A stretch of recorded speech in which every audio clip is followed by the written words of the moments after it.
In 2009, the Los Angeles Clippers selected Blake Griffin with the first overall pick in hopes that he would be the new face of the franchise that the organization desperately needed.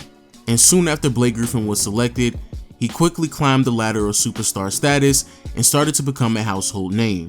With his Rookie of the Year acknowledgement, winning the slam dunk contest, his multiple moments on and off the court that always kept people entertained, regardless if he was posterizing the opponent or giving you the occasional laugh with his banter with some of his teammates, Blake Griffin was not only becoming one of the more noticeable names in the NBA, but also putting his name in the conversation as being one of the better players in the league as well.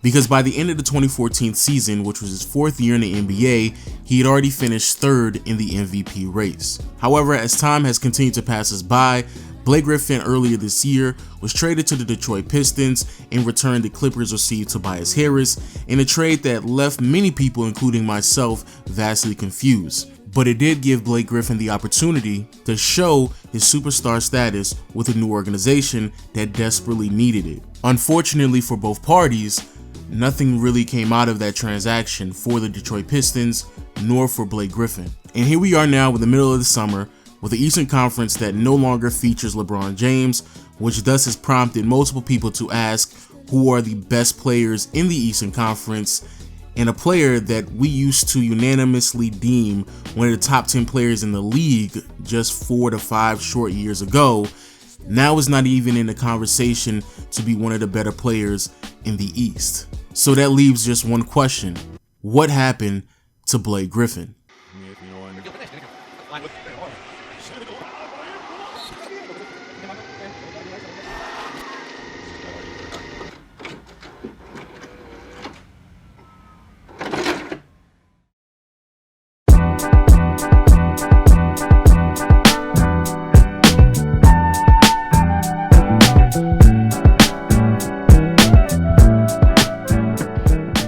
Now, before I get into any well thought out theories about Blake Griffin and his fall off over the past several years, let's talk about some of the more obvious reasons why Blake Griffin may not be the same player that he once was.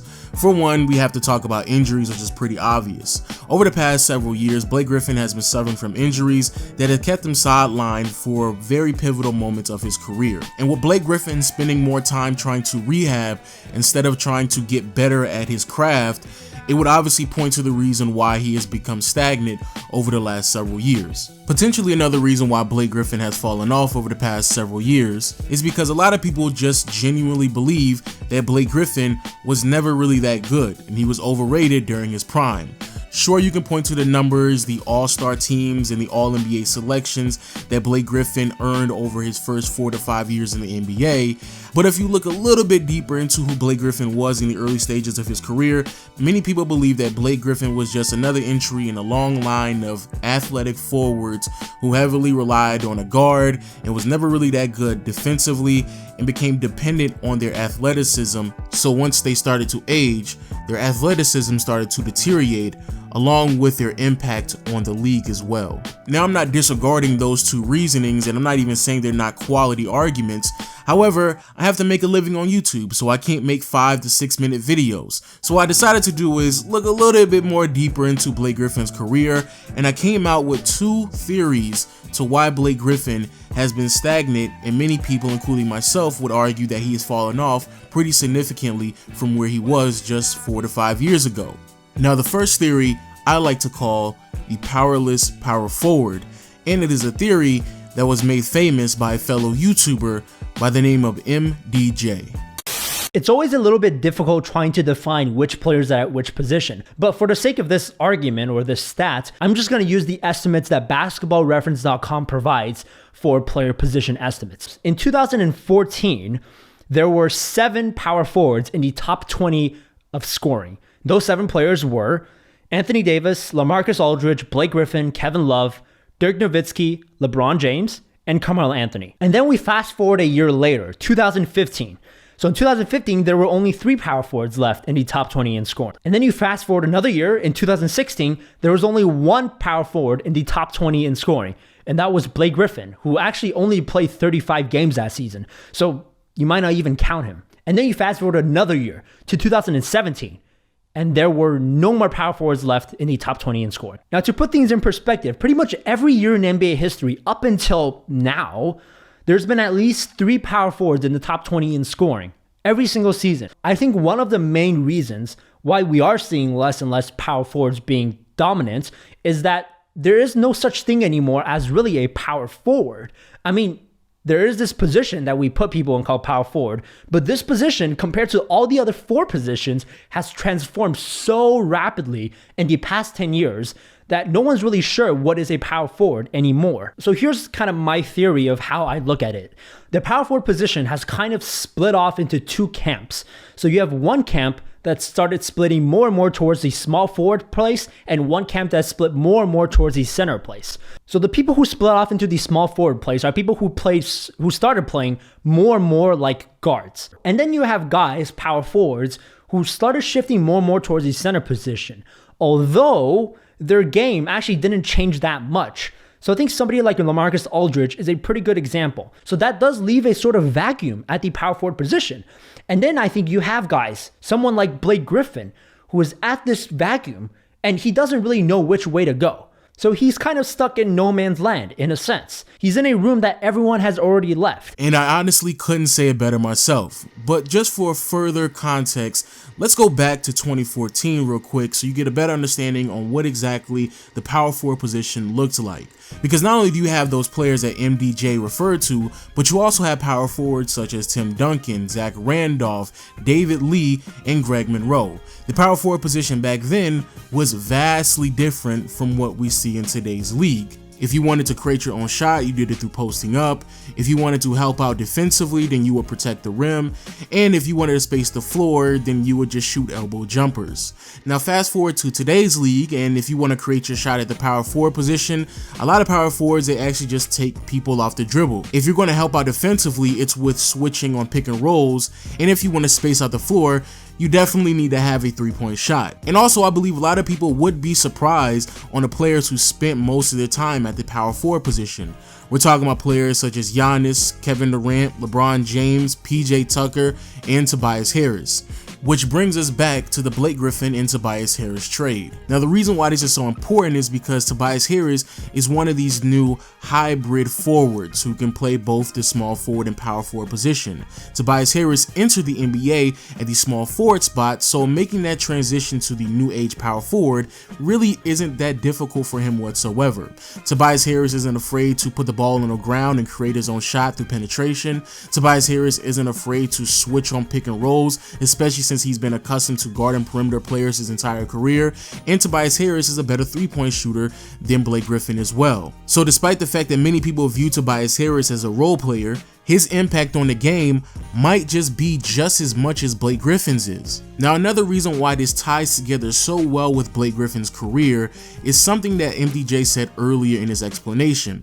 Like MDJ said earlier, you have power forwards who went in one of 2 directions. You have power forwards who started to play more guard oriented, and then you have power forwards who went to the center position. And I'm pretty sure we all know what direction Blake Griffin was forced into. And the reason why I say forced is because he really had no other choice but to play more of a guard oriented style of basketball, simply because of the teammates that he played next to with DeAndre Jordan and now Andre Drummond. So if we're going off of the theory, Blake Griffin, who has spent the last 3 or 4 years sharpening up his ball handling abilities and spacing out the floor to the 3-point line, Blake Griffin should have just utilized the skills and the talents that he had already perfected, or at least was getting close to perfecting with his low post play and his pick and roll action, and slid down to the 5 spot. So there is a huge possibility, if you want to go off of the powerless power forward theory, that Blake Griffin is just playing the wrong position. Now the second theory is my own personal theory, and I know a lot of people will deem this as being negative,